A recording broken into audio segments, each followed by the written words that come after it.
naik tanah sosial. Jadi kalau dipindah kan bukan bubur naik haji. Ya. Sini tukang cukur naik haji.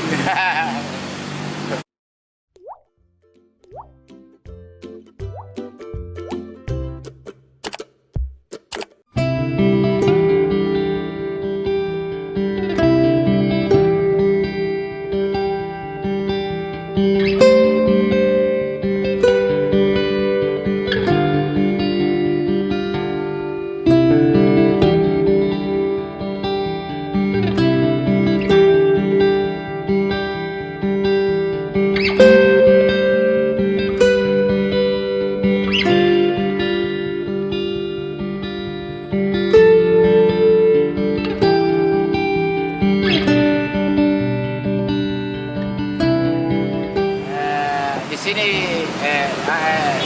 namanya DPR Pangkas Rambu di Bapunding, dan di sejarahnya di sini awalnya itu orang Selayar, terus dilihat dia sama keluarga cocok, akhirnya dia jadikan bintang plus di bawah pohon tuh. Akhirnya kita ngumpul sampai saat ini. Kalau yang kedua itu saya punya om bapaknya ini Deng Haming. Kedua Pana. Sekitar 80-an, 85 kayaknya itu, 85 lapangan gitu. Jadi saya generasi kedua 90. Akhirnya alhamdulillah berkahnya. Sekarang? Iya, sampai sekarang. Alhamdulillah berkahnya. Anak, istri, pokoknya semua hasil dari sini. Berkahnya di sini. Sedangkan ini sejarahnya kok masih begini besar saya pelihara. Ya ini tumbuh 93. Jadi saya pindah di sini, di bawahnya ini, di bawah naungannya ini 95. Sampai sekarang ini 2021. Jadi ini saya namakan ini kompor ke bos saya sekeluarga ini. Saya kira ini. Berapa anak tadi? 3. Semua sekolah? Ya, alhamdulillah sudah tamat 2 berkeluarga.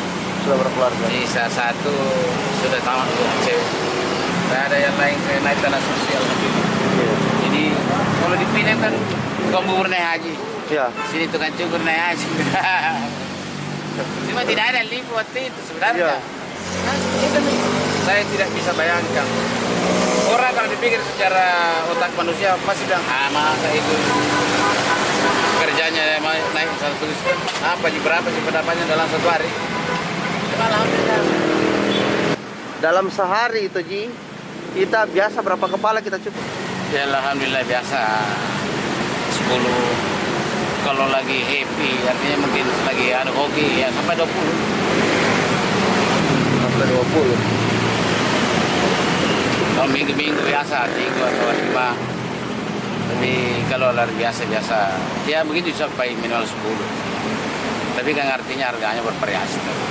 Tapi anak-anak kalau 10 dana dewasa semua kan, itu pun dewasa semua tidak ada juga pun bilang 20.000 kan. Ya. Ya sekarang ada teman yang kasih 15.000 kan kita terima, enggak apa. Ya. Usahakan. Jadi setiap jam berapa Ki di sini? Insya Allah saya tuh pagi jam 8. Haji orang asli mana? Jadi foto. Oh, ini semua orang jadi foto. Sebenarnya. Pokoknya di sini tidak ada sepupu, saudara, ponakan. Tinggalnya Haji di mana? Di Rapokali. Rapokali. Jam berapa pulangnya? Biasa jam 5. Kalau hari-hari biasa saya tidak tentu. Jam 3, jam 2. Tergantunglah dari hasil. Kalau artinya sudah merasa cukup ya pulang. Saya begitu, saya tidak pernah bilang pergi pagi pulang malam hari. Istilahnya berkahnya mami yang begitu. Dari. Itu saja, jam artinya sholatnya dijaga. Ya.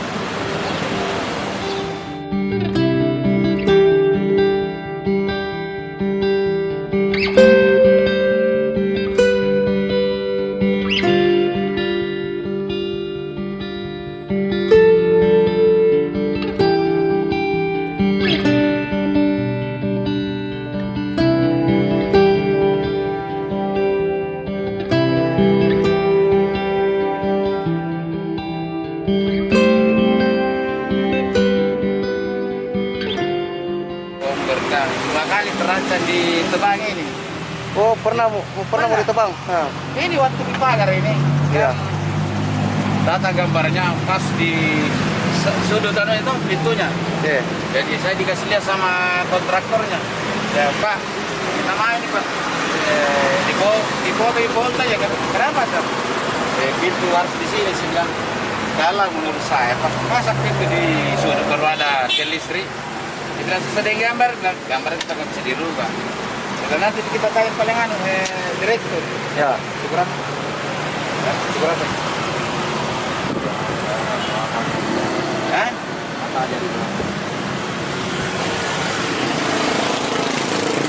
Jadi dirubah. Jadi akhirnya besok datang bilang alhamdulillah Pak sudah jadi tukang potong. Kenapa? Nah, iya betul dirubah. Nah, sudah ada itu nunya. Pintunya sudah jadi, masa dirubah lagi. Iya. Banyak. Ini di mana beli? Ini di Mekah kita beli. Ada teman itu beli nggak? Profesor Jelodi yang ku tahu Bawaslu itu, yang meninggal baru-baru itu. Iya. Dia beli ini. Sama-sama kan? Karena dia sedang sama saya. Dia minta cukup, tapi saya bilang kalau saya bawa naik sehari, tapi tidak cocok di strong di atas ini. Jadi 9 ada di toko-toko Mas Jakarta. Dan tunggu waktu. Jadi terpaksa dia belikan. Nah, yang tidak bisa saya bayangkan itu.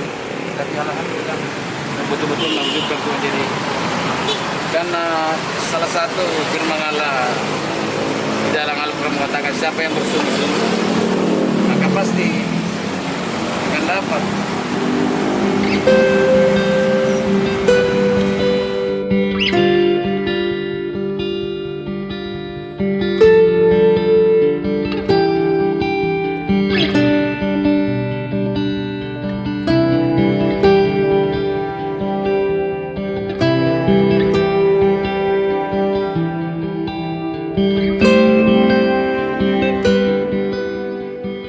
Orang baik, apa sih salahnya kita membantu? Nah, Itu saja. Tidak ada ruginya kita membantu dari kebaikan. Tidak ada ruginya. Karena sebaik-baik manusia adalah manusia yang bermanfaat kepada orang lain. Dan jangan menjadi manusia yang menyebabkan orang lain menderita. Maka jadilah manusia yang bermanfaat kepada orang lain sebagaimana Khairun Nas. Jadilah manusia yang bermanfaat kepada orang lain. Jangan menjadi manusia yang menyebabkan orang lain menderita. Nah, itu. sekarang Anata di mana semua, Mi? Ada di JF Konto di daerah Goa, Pak. Daerah gua Di sini 2. Nah, itu saya bilang biasa saya ajarkan anak-anak itu ijazah formalitas. Tapi bagaimana caramu kamu itu sekolah lalu jangan ijazah saja diperbanyak, tapi anunya itu prakteknya itu harus dikuasai itu supaya nanti kita selesai sekolah berguna langsung kita bekerja. Tapi kalau cuma jasa jadi kumpul sekian sarjana S1, S2 baru tidak kerja, itu apa? Jadi ya cuma tidak baiknya juga kalau tidak sekolah gitu. Ya. Saya juga kasihan saya kalau saya ditanya orang tuh. Waktu itu nih, waktu saya mendapat haji, Bapak pendidikannya pertama dan terakhir, saya bilang pertama dan terakhir. SD kelas 5. Bapak namanya saya bilang. Karena dia berpakaian eksis tuh. Dia tanya begini, saya punya anak teman, istri apa? Karena istri sudah tahu dari keluarga bahwa cuma dia kelas 5 SD. Tapi artinya soal pengalaman ya. Artinya saya tidak bisa membangga diri, tapi lumayan juga karena biasa orang menilai saya. Tidak percaya saya kalau bukan artinya lulusan dari ini juga. Saya bilang tidak. Cara tulis saya juga kita lihat beda itu dengan orang-orang sekolah di perguruan tinggi. Nah ini saya anak yatim piatu. Saya lahir anak 8, 70 meninggal bapak. Tahun 77 meninggal mama. Baru saya anak tunggal. Namanya Muhammad. Jadi saya hampir sama dengan Nabi Muhammad. Nabi Muhammad bedanya sebelum lahir meninggal Abdullah. Jadi lahir umur 7 tahun meninggal juga mamanya. Nah, saya umur 7 tahun meninggal juga saya punya mama. Jadi nenek yang pelihara. Nenek 200 tahun umurnya baru meninggal. 200 tahun? 3 kali ganti kulit. Bayangkan dia meninggal di tahun 87, 8 anak laki-laki. Itu istrinya, anak 3 dari mamanya, mertuanya. Karena mamanya temani pacaran tidak baku jodoh, akhirnya dibilang tunggu anak saya. Itu pun anaknya anak ketiga baru dia kawin, berapa tahun menunggu itu. Anak istrinya itu anak ketiganya. Saking kuatnya itu anunya dulu itu perjanjiannya orang dulu. Jadi istrinya tuh 2007 baru meninggal, lebih 100 juga. Lebih 100. 100. Jadi saya yang anu itu dia yang rawat ya, sampai saya besar.